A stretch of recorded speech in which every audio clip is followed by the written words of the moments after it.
warahmatullahi wabarakatuh. Kepada yang terhormat Bapak Ibu dosen penguji ujian kinerja pada PPG Transformasi Pendidikan Agama Islam. Perkenalkan, nama saya Afrila Yenti SPD, mahasiswa PPG PAI tahap 2 tahun 2025 di LPTK Universitas Islam Negeri Syekh M. Jamil Jambe, Bukit Tinggi, dengan NIM 2112500027. Pada hari ini, Kamis, tanggal 09 Oktober tahun 2025, saya akan melaksanakan uji kinerja di SMPN 1 Tigonagari, Kabupaten Pasaman, kelas 7, dengan materi mengagungkan Allah Subhanahu wa Ta'ala dengan tunduk pada perintahnya. Terima kasih dan selamat menyaksikan.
Bagi ada bajunya yang keluar bagi laki-laki, silakan dimasukkan. Sampah jika ada di bawah meja, silakan dipungut.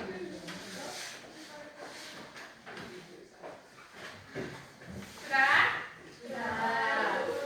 Baiklah, tentunya sebelum kita memulai sesuatu kita harus berdoa dulu. Nah, silakan anak ibu mohon untuk memimpin doanya. Siap gerak, berdoa mulai.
peserta didik mampu menyajikan panduan praktis pelaksanaan 3 jenis sujud. Yang terakhir, melalui demonstrasi, peserta didik mampu mempraktikkan 3 jenis sujud dengan gerakan dan bacaan yang tepat. Itu adalah tujuan pembelajaran kita hari ini. Nah, setelah itu silakan anak ibu simak video pembelajaran kita hari ini. Assalamualaikum warahmatullahi wabarakatuh. Halo semua, bertemu lagi dengan saya, Ibu Erlianingsi Mokodika. Pada video kali ini kita akan membahas materi tentang sujud syukur, syahwi, dan tilawah. Tahukah kamu apakah sujud itu?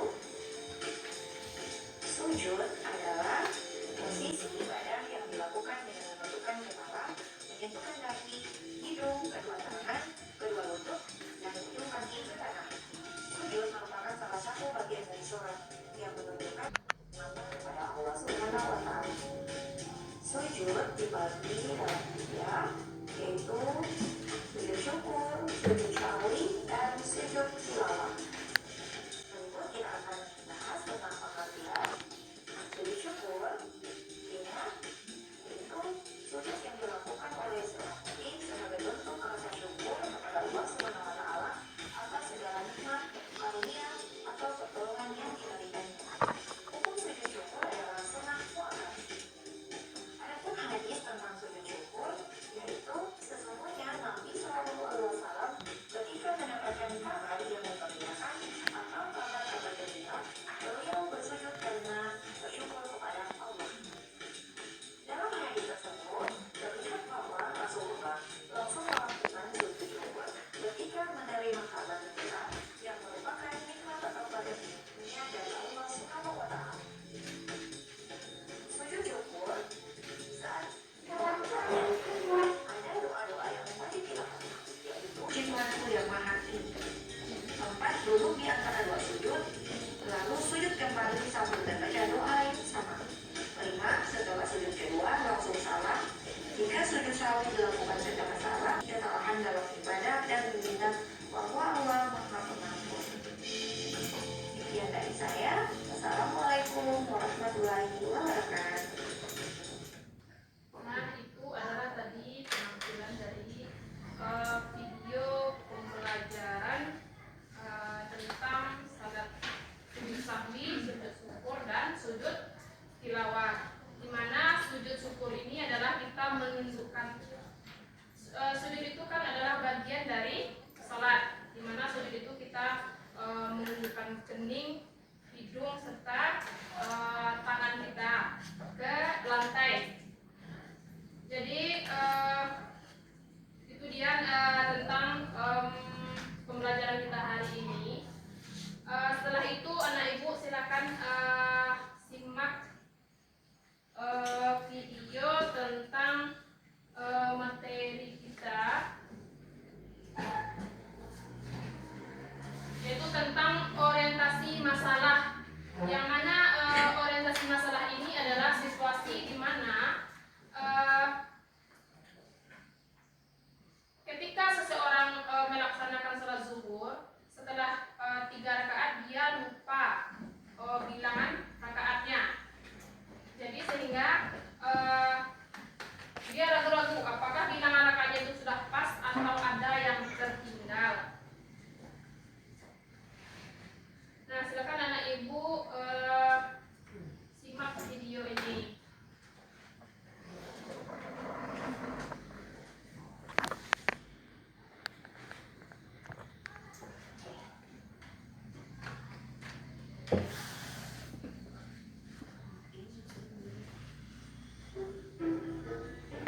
yang minggu kemarin, minggu lalu, kita kan sudah membentuk kelompoknya. Silakan anak ibu diskusikan masalah dari video yang sudah kita tampilkan tadi. Silakan diskusikan bersama kelompoknya apa permasalahan yang terdapat dalam video yang kita tonton bersama tadi.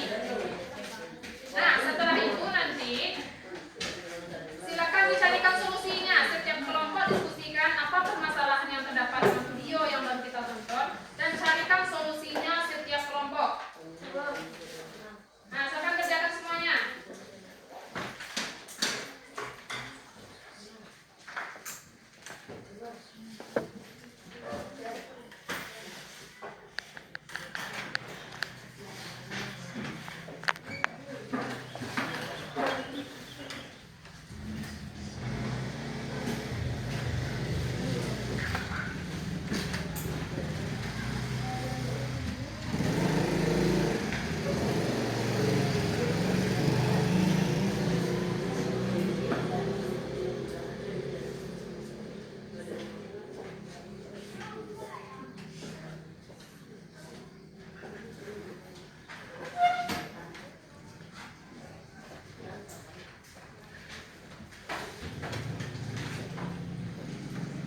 sahwi. Bacaannya subhana man la ya'lamu wa la yasku. Nah, itu dia tanggapan dari kelompok 1. Bahwasanya sujud sahwi itu kan dia dilakukan sebelum kita salam. Sudah terjawab semuanya? Kelompok 2 dan kelompok 3. Nah, sekarang kelompok berapa lagi yang mau presentasi? Siapa? Nah, silakan.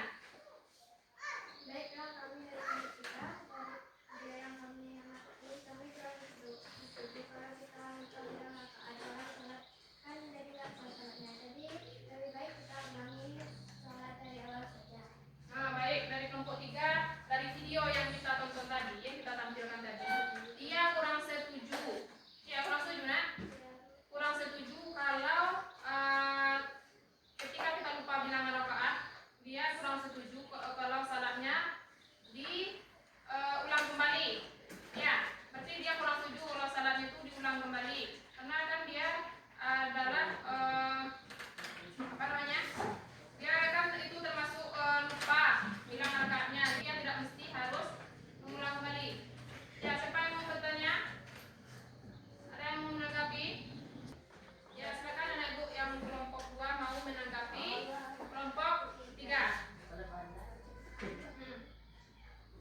Ya, kalau kita lupa bilangan rakaatnya, kita tidak mesti harus mengulangi sholat kita lagi. Sholat kita tetap sah karena itu tidak membatalkan sholat. Jadi kita tetap melanjutkan sholat dan sebelum salam baru kita sujud sahwi. Nah, itu tanggapan dari kelompok 2. Jadi, kalau kita lupa bilangan rakaat salat kita tidak mesti harus mengulang salat kita dari awal sampai akhir. Bukannya batal. Karena yang membatalkan salat itu bukan itu. Ya, yang membatalkan salat bukan kita lupa rakaat tadi kita salat. Itu tidak membuat salat kita batal. Jadi kita tidak mesti harus mengulang kembali salat kita dari awal. Kita teruskan saja. Nah, sebelum kita salam nanti barulah kita sujud sahwi. Baiklah. Nah, jadi dari presentasi anak ibu tadi sudah tergambarkan apa itu sujud sahwi.